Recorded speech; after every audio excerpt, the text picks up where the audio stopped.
तो सबसे पहले the positive way YouTube channel देखने वाले सभी दर्शकों को रोशन इंदौरा गिगनाऊ की तरफ से हाथ जोड़ के नमस्कार। जैसा कि आप सभी जानते हैं, हम हरियाणा जीके का अध्ययन कर रहे हैं और हरियाणा जीके में भी हम प्रत्येक जिले का एक कक्षा में अध्ययन करते हैं। इसी श्रृंखला में आज हम कुरुक्षेत्र का अध्ययन करेंगे। कुरुक्षेत्र जिसको धर्मनगरी के नाम से भी जाना जाता है, कुरुक्षेत्र वो जगह जहां महाभारत का विशाल युद्ध कौरवों और पांडवों के बीच हुआ था। आज हम उस कुरुक्षेत्र डिस्ट्रिक्ट का अध्ययन करेंगे। तो सबसे पहले ये जानते हैं कि कुरुक्षेत्र जिले का गठन कब हुआ था। कुरुक्षेत्र जिले का गठन 23 जनवरी 1973 को हुआ था। कुरुक्षेत्र जिले का गठन कब हुआ? 23 जनवरी 1973 को। कौन से डिस्ट्रिक्ट से अलग हो गए? करनाल डिस्ट्रिक्ट से अलग होकर के कुरुक्षेत्र जिला बना। तो कुरुक्षेत्र जिला है, उसका गठन, उसकी स्थापना 23 जनवरी 1973 को हुई। ये करनाल जिले से अलग होकर के बना। करनाल जिसको धान का कटोरा भी बोलते हैं, जिसको धान का कटोरा भी बोलते हैं, वो करनाल डिस्ट्रिक्ट से अलग होकर के 23 जनवरी 1973 को कुरुक्षेत्र जिले का गठन हुआ। अब कुरुक्षेत्र का नामकरण, इसका नामकरण किसके नाम के ऊपर हुआ? कुरुक्षेत्र का कहने का मतलब, कुरुक्षेत्र का नाम क्यों पड़ा कुरुक्षेत्र? राजा कुरु के नाम पर इसका नाम कुरुक्षेत्र पड़ा। राजा कुरु के नाम पर कुरुक्षेत्र जिले का नाम कुरु पड़ा। कुरुक्षेत्र जिले का गठन कब हुआ? 23 जनवरी 1973 को राजा कुरु के नाम के ऊपर कुरुक्षेत्र जिले का नाम कुरुक्षेत्र पड़ा। कुरुक्षेत्र शहर का नाम कुरुक्षेत्र पड़ा। पहले इसका नाम था, प्राचीन जो इसका नाम था वो था श्रीकंठ जनपद। कुरुक्षेत्र जिले का प्राचीन नाम क्या था? कुरुक्षेत्र का श्रीकंठ जनपद। कुरुक्षेत्र जिले का गठन 23 जनवरी 1973 को हुआ। इसका प्राचीन नाम श्रीकंठ जनपद था। ये राजा कुरु ने के नाम के ऊपर इसका नाम पड़ा और करनाल से अलग होकर के कुरुक्षेत्र एक अलग डिस्ट्रिक्ट के रूप में, अलग जिले के रूप में अस्तित्व में आया। प्राचीन समय में इसका नाम था थानेसर। इसका वर्णन कहाँ है? प्राचीन समय में कुरुक्षेत्र का नाम थानेसर था। आईने अकबरी में इसका वर्णन किया गया है। एक तो बताए श्रीकंठ जनपद, और प्राचीन समय में इसका नाम थानेसर भी था। जो आईने अकबरी एक किताब है, उसके अंदर इसका जिक्र किया गया है, उसके अंदर इसका वर्णन किया गया है। अब कुरुक्षेत्र जिला फैला कितनी दूर में है, इसका क्षेत्रफल कितना है? कुरुक्षेत्र जिले का क्षेत्रफल कितना है? तो कुरुक्षेत्र जिले का क्षेत्रफल है 1530 वर्ग किलोमीटर। 1530 वर्ग किलोमीटर कुरुक्षेत्र जिले का क्षेत्रफल है। कुरुक्षेत्र जिले का मुख्यालय कहाँ है? कुरुक्षेत्र में है। अब ऐसी कौन सी जगह है जिसका डिस्ट्रिक्ट और है और उसका जिला मुख्यालय कहीं और है? महेंद्रगढ़ है, ऐसा जिला है जिसका डिस्ट्रिक्ट तो महेंद्रगढ़ पड़ता है, लेकिन उसका जिला मुख्यालय नारनौल में है। ठीक है। तो कुरुक्षेत्र का वैसे ज्यादातर जिला मुख्यालय होता है वो जिले के अंदर ही होता है, जहां जिला होता है, जिस नाम से जो शहर होता है वहां होता है। लेकिन महेंद्रगढ़ ऐसा है जिसका जिला तो महेंद्रगढ़ है, लेकिन जिला मुख्यालय कहाँ है? नारनौल में है। मुख्यालय इनका है कुरुक्षेत्र। अब कुरुक्षेत्र को और किस नाम से जाना जाता है? कुरुक्षेत्र को दूसरे किन नामों से पुकारा जाता है? कुरुक्षेत्र को सिटी ऑफ पार्क्स, कुरुक्षेत्र को सिटी ऑफ पार्क्स, धर्मनगरी व तीर्थराज के नाम से भी जाना जाता है। कुरुक्षेत्र के उपनाम क्या है? कुरुक्षेत्र के उपनाम है सिटी ऑफ पार्क्स, धर्मनगरी और तीर्थराज के नाम से कुरुक्षेत्र को जाना जाता है। कुरुक्षेत्र का हम एक बार आपको फिर रिवाइज करवा देते हैं। कुरुक्षेत्र जिले का गठन 23 जनवरी 1973 को हुआ। करनाल से अलग होकर के जिला बना और राजा कुरु के नाम के ऊपर कुरुक्षेत्र का नाम कुरुक्षेत्र रखा गया था। और कुरुक्षेत्र का प्राचीन नाम श्रीकंठ जनपद है। और एक आईने अकबरी जो किताब है उसमें कुरुक्षेत्र का प्राचीन नाम थानेसर बताया गया है। 1560 वर्ग किलोमीटर कुरुक्षेत्र का क्षेत्रफल है। कुरुक्षेत्र का मुख्यालय कुरुक्षेत्र में है। कुरुक्षेत्र को और किन नामों से जाना जाता है? धर्म नगरी के नाम से कुरुक्षेत्र को जानते हैं, तीर्थ राज के नाम से कुरुक्षेत्र को जानते हैं और सिटी ऑफ पार्क्स के नाम से कुरुक्षेत्र को जानते हैं। कुरुक्षेत्र जिले में तहसील कितनी है? कुरुक्षेत्र जिले में कितनी तहसील है? कुरुक्षेत्र जिले में 4 तहसील हैं। कौन कौन सी हैं? एक तो साहेबाद, एक लाडवा, एक पिहोवा और थानेसर।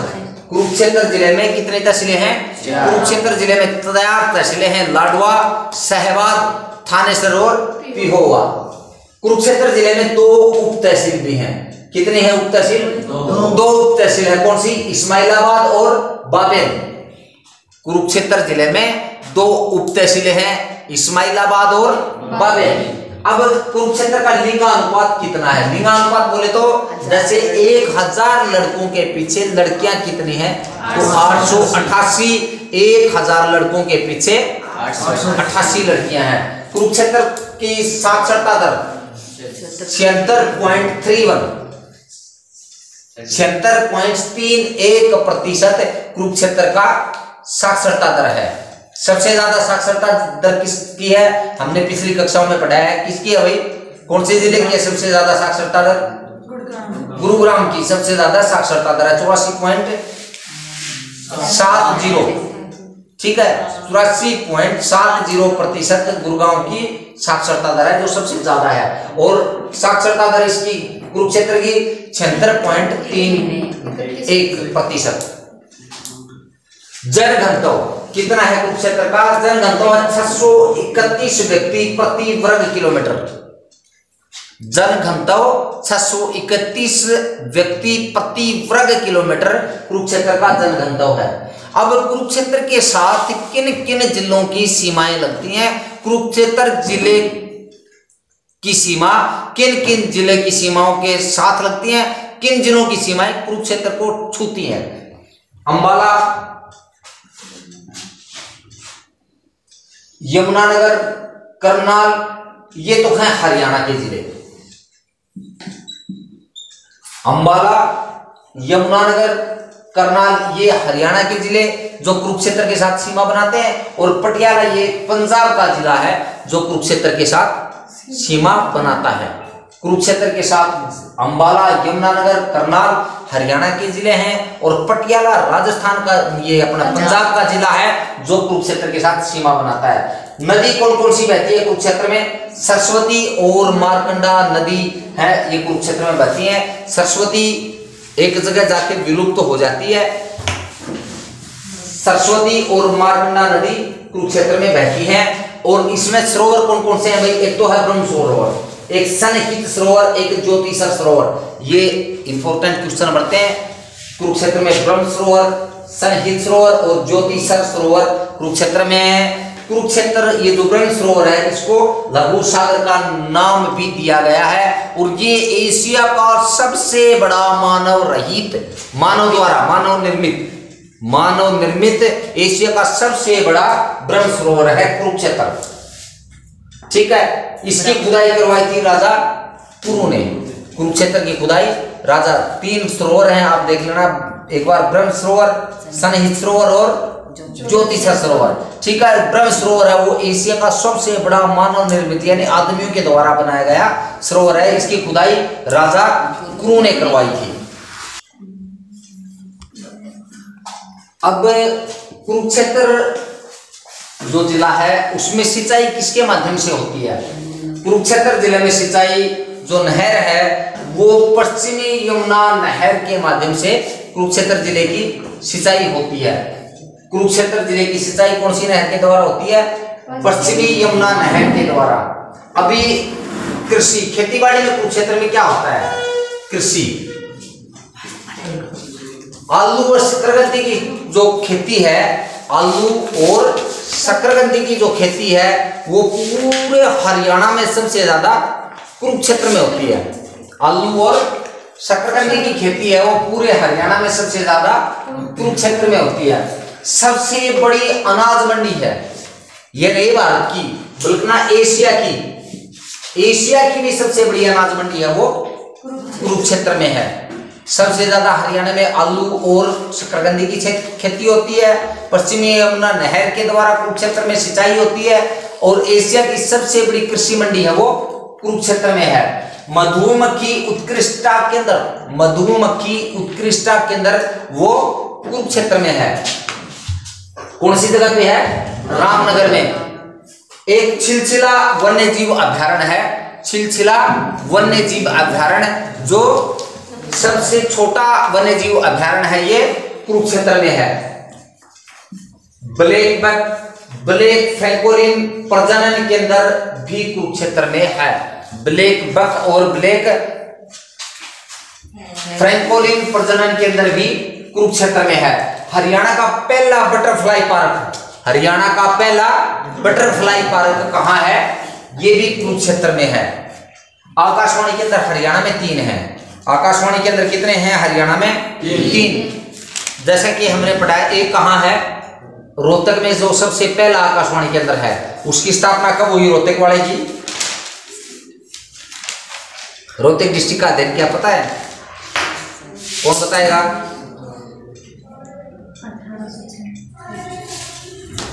1978 ईस्वी में, या फिर और कोई प्रश्न सही है इसका? वो है हरियाणा में 3 आकाशवाणी केंद्र हैं, जिसमें से एक कुरुक्षेत्र में है और जिसकी स्थापना 24 जून 1991 को हुई थी। हरियाणा में 3 आकाशवाणी केंद्र हैं, जिसकी स्थापना एक जो कुरुक्षेत्र में है उसकी स्थापना 24 जून 1991 को हुई थी। एक रोहतक में है जो 8 मई 1976 में पहला जो आकाशवाणी केंद्र है वो रोहतक में है। 8 मई 1976 में जिसकी स्थापना हुई। एक हिसार में आकाशवाणी केंद्र है, हिसार में आकाशवाणी केंद्र है, वो 26 जनवरी 1999 को उसकी स्थापना हुई थी। पता है अलग अलग पहला आकाशवाणी केंद्र रोहतक का हमने अध्ययन किया था। रोहतक में बताया था कि 8 मई 1976 को रोहतक आकाशवाणी केंद्र की स्थापना हुई। 26 जनवरी 1999 को हिसार आकाशवाणी केंद्र की स्थापना हुई और 24 जून 1991 को कुरुक्षेत्र आकाशवाणी केंद्र की स्थापना हुई। हिसार में एक दूरदर्शन केंद्र भी है, हिसार में एक दूरदर्शन केंद्र भी है, जिसका उद्घाटन किसने किया था? सुषमा स्वराज ने किया था। ठीक है। अभी उद्योग कौन कौन से हैं तो ये याद रख लेना। हरियाणा में 3 आकाशवाणी केंद्र हैं। पहला रोहतक में खुला 8 मई 1976 को, दूसरा 24 जून 1991 को आकाशवाणी केंद्र कुरुक्षेत्र में, एक हिसार में है जो 26 जनवरी 1999 की जिसकी स्थापना की गई थी। अब उद्योग है शाहबाद चीनी मिल, 1984 और 85 में इसकी स्थापना की गई थी। शाहबाद चीनी मिल। परिवहन में कौन कौन से हाईवे गुजरते हैं कुरुक्षेत्र से? हाईवे नंबर 152 और 144 ये हाईवे गुजरते हैं कुरुक्षेत्र के अंदर। अब सबसे ज्यादा जो इंपॉर्टेंट है, जिससे संबंधित कई बार एग्जाम में क्वेश्चन आते हैं, वो है कुरुक्षेत्र के धार्मिक व पर्यटन स्थल। इनके एक एक बारे में आप देख लो। एक है ये ब्रह्म सरोवर। कौन सा है? ब्रह्म सरोवर। अब ब्रह्म सरोवर है, ये अबुल फजल ने इसको लघु सागर की संज्ञा दी गई थी। ब्रह्म सरोवर को अबुल फजल ने इसको लघु सागर की संज्ञा दी गई है। ठीक है। इसके उत्तरी तट पर सर्वेश्वर महादेव मंदिर है। जो ब्रह्म सरोवर का उत्तरी तट है उसके ऊपर सर्वेश्वर महादेव मंदिर है। सनहित सरोवर, सनहित सरोवर 7 नदियों का इसको महासंगम कहा जाता है और ये वन पर्व में इसका उल्लेख है। सनहित जो सरोवर है 7 नदियों का संगम है ये, और वन पर्व में इसका उल्लेख है। किसमें है? वन पर्व में इसका उल्लेख है। 7 नदियों का महासंगम इसको कहा गया है।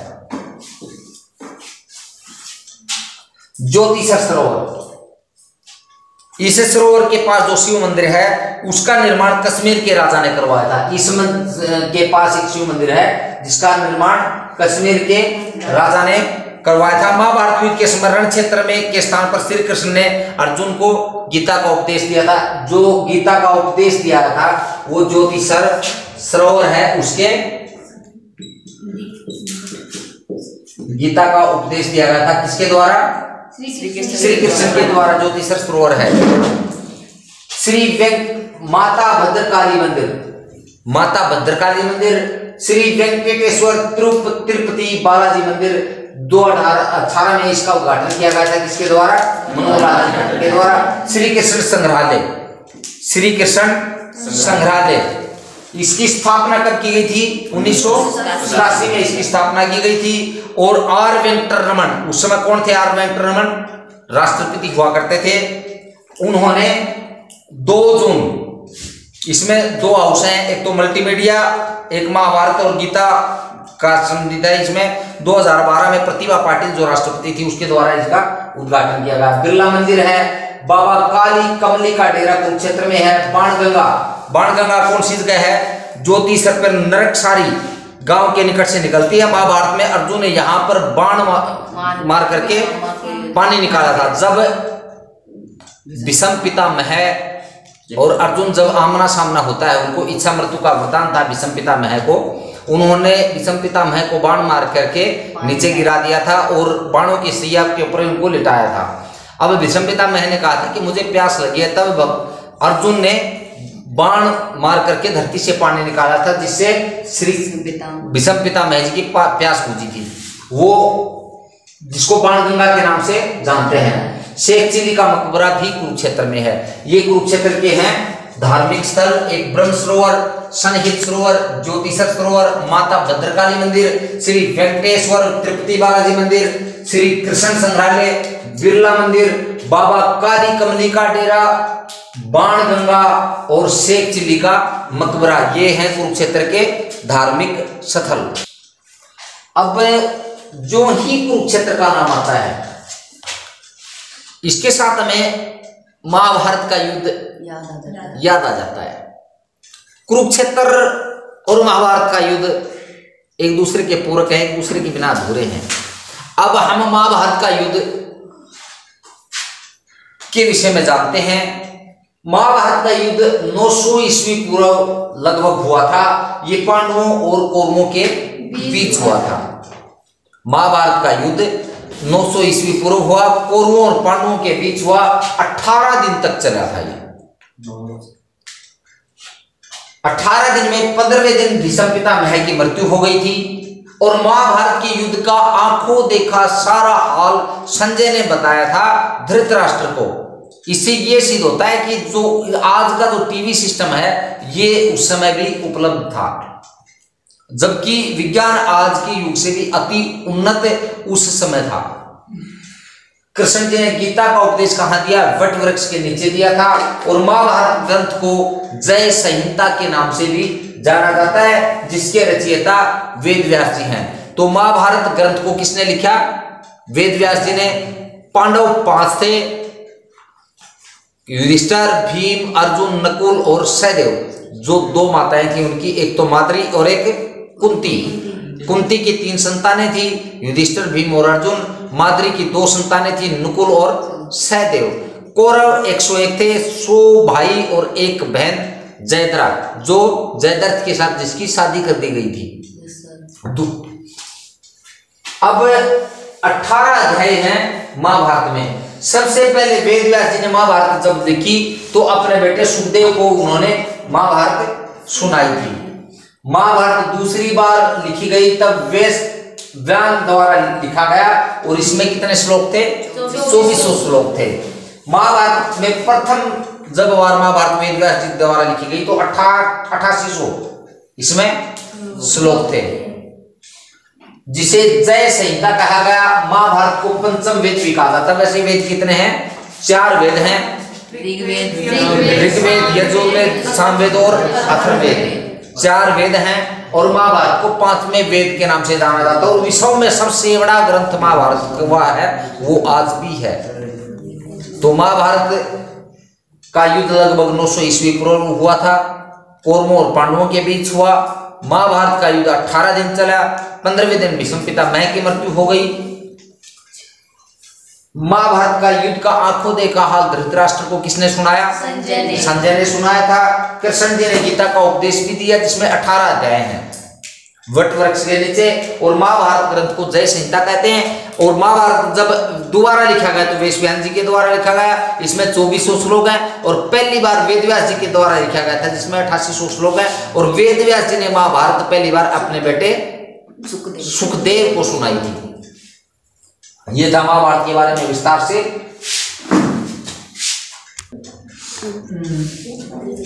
अब वर्धन वेश, वर्धन वेश ये कौन था? संस्थापक कुशेवती थे। इसके कुशेवती थे, वो इसके संस्थापक थे कुशेवती। इस बात का उल्लेख हर्ष चरितम में मिलता है। इस वंश के प्रारंभिक शासक गुप्त शासकों के सामंत थे। इस वंश की स्थापना वर्धन वेश है। इस वंश की स्थापना कहाँ की गई थी? थानेसर में की गई थी। हर्षवर्धन जिसका शासनकाल 607 ईस्वी से 647 ईस्वी तक था। इन्हें शिलादित्य के नाम से भी जाना जाता है। किसके नाम से जाना जाता है? वर्धन वेश को शिलादित्य, शिलादित्य के नाम से भी जाना जाता है। हैंसांग एक चीनी यात्री थे जो 629 ईस्वी में भारत में आए। ये 644 व 45 ईस्वी में वापिस चले गए थे। हर्षवर्धन की पुस्तक है प्रियदर्शिका, रत्नावली और नागानंद। महमूद गजनवी, महमूद गजनवी ने 1014 में थानेसर पर आक्रमण किया और चक्र स्वामी की जो मूर्ति थी वो तोड़ दी। महमूद गजनवी ने 1014 में थानेसर के ऊपर आक्रमण किया और चक्र स्वामी की मूर्ति को तोड़ दिया था। हर्षवर्धन की पुस्तक आपको बताई दी है, प्रियदर्शिका है, रत्नावली है और नागानंद है। ठीक है। हैंसांग कौन थे? ये एक चीनी यात्री थे जो 629 ईस्वी में भारत आए और 644 से 645 ईस्वी में वापिस चले गए। हर्षवर्धन इनका शासनकाल रहा था 607 ईस्वी से 647। इनको शिलादित्य भी कहा जाता है। ठीक है। अब विश्वविद्यालय, कुरुक्षेत्र में कौन कौन से विश्वविद्यालय हैं? एक तो सबसे पुराना जो हरियाणा का पहला विश्वविद्यालय है KU के कुरुक्षेत्र विश्वविद्यालय। कौन सा है? कुरुक्षेत्र विश्वविद्यालय, जिसकी स्थापना 1956 ईस्वी में की गई थी। उस समय के राष्ट्रपति थे डॉक्टर राजेंद्र प्रसाद, जो भारत के भी पहले राष्ट्रपति हैं। ठीक है जी। आयुष विश्वविद्यालय, इसकी घोषणा 2007 में की गई थी और शिलान्यास फरवरी 2019 में मोदी जी के द्वारा किया गया था। 2 विश्वविद्यालय है। एक तो अब बेसिकली चीज मैं आपको एक बार कुरुक्षेत्र के बारे में फिर रिपीट कर देता हूं। इसमें एक रेडियो स्टेशन है जिसकी स्थापना 24 जिसकी स्थापना कब की गई थी? 24 जून 1991 को की गई थी। आप ध्यान रखो इस बात का। जो 3 रेडियो स्टेशन है, 8 मई 1976 को रोहतक की गई थी, 26 जनवरी 1999 को हिसार और 24 जून 1991 को कुरुक्षेत्र में। कुरुक्षेत्र विश्वविद्यालय है जो सबसे पुराना भारत हरियाणा का पहला विश्वविद्यालय। 1956 में इसकी स्थापना की गई थी। आयुष विश्वविद्यालय है 2017 में इसका घोषणा की गई। शिलान्यास इसका 2019 में किया गया। अब वो निर्माणाधीन है। तो आज हमने कुरुक्षेत्र जिले के बारे में अध्ययन किया। हमें आशा है आपको ज्यादा से ज्यादा हमारे द्वारा दी गई जानकारी समझ में आई होगी। यदि आपको वीडियो पसंद आए तो इसको लाइक कीजिए, शेयर कीजिए, सब्सक्राइब करके घंटी का बटन जरूर दबा दीजिए। और कोई भी यदि आपका सुझाव है तो कमेंट बॉक्स में कमेंट करके हमें जरूर बताइए। बहुत बहुत धन्यवाद।